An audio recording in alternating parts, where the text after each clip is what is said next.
જય ભવાની મિત્રો, સ્વાગત છે તમારું ફરીથી મારા વ્લોગની અંદર। તો મિત્રો આજે છે 3 માર્ચ એટલે છે હેપી હોળી। અને આજે હોળી છે તો બધાને પહેલાં હેપી હોળી। અને 4 માર્ચ અને 5 માર્ચ અમારી કંપનીમાં છે રજા, એટલે હવે અમે જવાના છીએ ઘરે। જો બેગ આપણે લઈ લીધું છે અને આપણા રૂમના મિત્રો પણ તૈયાર થઈ ગયા છે।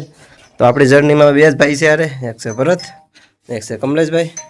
બાકીના મિત્રો છે ને એ બધા જતા રહ્યા છે ટ્રેનમાં XYZ આડો બધા। અમે 3 વિદ્યાર્થી, તો અમારે ત્યાંથી જવાનું છે વિઠલાપુર, વિઠલાપુર જવાનું છે વિરમગામ, અને વિરમગામથી પછી અમારી છે રાધનપુર પગોડાવાળી બસ। તો સવારે પગોડા પહોંચી દઈશું। તો ચાલો નીકળીએ, જે વાગી ગયા 5:30 છે ને। હવે આપણે 2 દિવસ પછી હોસ્ટેલે આવવાનું છે, તો હોસ્ટેલને મૂકીને જવાનું છે આપણે ગામડે। અને આપણે જઈએ છીએ ગામડે જવા માટે, તો ગેટ પર પહેલાં એન્ટ્રી કરાવવી પડશે। દર વખતે જાય એટલે એન્ટ્રી કરાવવી પડે, તો એન્ટ્રી કરાવી લઈએ। તો અમે 2 મિત્રો એન્ટ્રી કરાવે છે, તો ગેટ પાસે આપણે એન્ટ્રી કરાવી લીધી છે ને। હવે આપણો ટાર્ગેટ છે વિઠલાપુર જવાનો, વિઠલાપુર ચોકડી। વિઠલાપુર ચોકડીથી અમને વિરમગામનું વાહન મળશે, તો જોઈએ। હજી તો ઘણો ટાઈમ છે, અમારે 8:30ની બસ છે, એટલે અમારી પાસે 2-3 કલાક જેવું છે, તો રખડી। તો ફાઇનલી આપણને હોન્ડા કેટલી છે ને આપણે ટ્રક મળી ગયો, એટલે આપણે હવે ટ્રક્સમાં બેસીને જવાનું છે વિરમગામ સુધી। અને ટ્રકવાળા ભાઈબંધ હારા હતા એટલે એણે રાખી દીધો તરત। તો જો આપણે વિઠલાપુર ચોકડી પણ આવી ગઈ, વિઠલાપુર ચોકડી આવી ગઈ, નાથી પછી અમે આવી ગયા પોપટ ચોકડી। પોપટ ચોકડી અમે રિક્ષામાં બેસીને વડવાળા રેસ્ટોરન્ટમાં જમવા આવી ગયા। જમીન પછી અમે આવી ગયા સીધા બસ સ્ટેશન, ના છે વિરમગામનું બસ સ્ટેશન। 8:30ની બસ આવી ગઈ, તો અમે બસમાં બેસી ગયા અને પછી કર્યો પહેલો વોલ્ટ। તો ક્યાં વોલ્ટ કર્યો તો મને યાદ નહીં, પણ વોલ્ટ કર્યો એટલે અમે ઉતર્યા થઈને પછી નાસ્તો એવું બધું કર્યું, સીધા અમે આવી ગયા નથી પાલીતાણા। આ પાલીતાણાનું બસ સ્ટેશન છે, તો આ છે પાલીતાણાનો ડેપો। અને આપણે તો સૂઈ ગયા હતા, પણ જાગ્યા હતા પાલીતાણા આવી ગયું, પછી નાથી પાછા સૂઈ ગયા, તો પાછા જાગ્યા, તો પાછા આવી ગયા આપણે સીધા બજરંગદાસ બાપા બગડાણા। અને બગડાણા આવી જાય પછી સીધા અમે પહોંચ્યા ભગુડા। અચ્છા, અમારી રાધનપુર ભગુડાવાળી બસ, અને અમે જો તણી થઈ ગયા છે નેવરા। હવે જઈએ માતાજીએ, માતાજીની આરતી લઈએ। પહોંચી ગયા વાગી ગયા 5:30, 5:30 વાગ્યા તમે પહોંચી ગયા, થોડાક લેટ છે। તો આરતી બારતી લઈને પછી જવાનું છે આપણે હાઈવે રોડેથી જવાનું છે મોવાથી પછી ઘરે।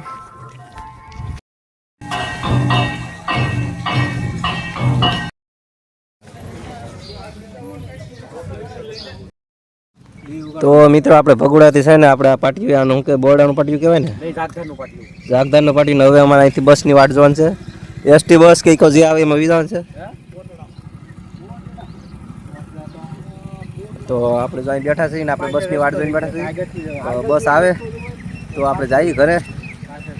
અને થોડુંક વાહન ઊભું રખાવશે ને, આપણે વ્લોગ બનાવવાનું ચાલુ કરી દીધું છે। તો આપણે મોગલમાના દર્શન કરીને આવતા રહ્યા છે ને, અત્યારે વાગી ગયા છે 6:30, તો દી ઉગી ગયો છે અને વાહન પણ ધીમે ધીમે નીકળવા મળ્યા છે। જોઈએ ક્યારે ઘરે પહોંચીનું કાંઈ નક્કી નહીં, પણ 7-8 વાગે લગભગ પહોંચી જશે એવું લાગે છે મને।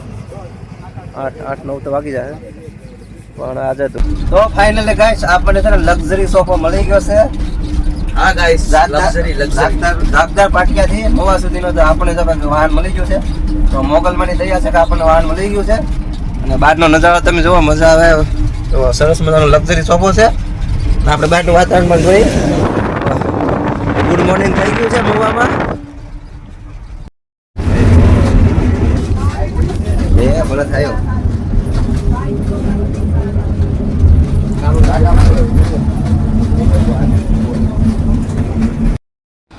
તો ગાઈસ આપણે આ બસમાં બેસીને આવી ગયા છીએ નેસવટ ચોકડી ને, કેમ કે અમારે છે ને મવાની અંદર બસ ના એટલે નેસવટ ચોકડી ઉતરી ગયા, અહીંથી પકડવાનું છે હાલતી। તો ગાઈસ આપણે મોવા પહોંચી ગયા ને વાગી જશે સવારના 8 વાગ્યા, આપણે મોવા પહોંચી ગયા। કાલ 5 વાગ્યાથી આપણે રૂમેથી નીકળ્યા હતા, 8 વાગે પહોંચ્યા, એટલે કેટલી કલાક થઈ ગઈ, 12 કલાક જેવું થઈ ગયું। અને હવે કોઈક ગાડીવાળો ફોન કરી તો લેવા આવે। અત્યારે તો આપણે બસ સ્ટેશન નહીં, પણ આમ જવું છે, ગાડીવાળો કેવું પડશે। આપણે ઉતર્યા હતા નેવડ ચોકડી એક લક્ઝરીસ બસમાં, એ બસ જાતીથી ડુંગર નકર તો અખતરિયાથી બેસી જાય તો વાંધો ન આવે।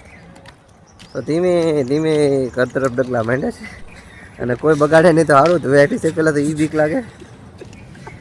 અને હું વ્લોગ બનાવું છું, બેન દાંત આવે છે, મને દાંત તો આવે છે, પણ તો થોડું કેવર આવે, હાલે ને હાલે। તો ભાઈ આપણે છે ને બહારનો નાસ્તો પાર્સલ કરીને જો અરવિંદની ઓફિસે આવી ગયા છે ને, જો આપણે મોવામાં આવીને ફાફડા ન ખાયું બને, તો ફાફડા નહીં જાય ને, જો ભાઈ બેઠા છે। અરવિંદ ગયો છે બહાર, આગળ આવે પછી નાસ્તો કરીને પછી જઈએ ઘરે। તો આપણે મોવામાં એન્ટ્રી થઈ ગઈ છે આપણી વિનુ વ્લોગરની।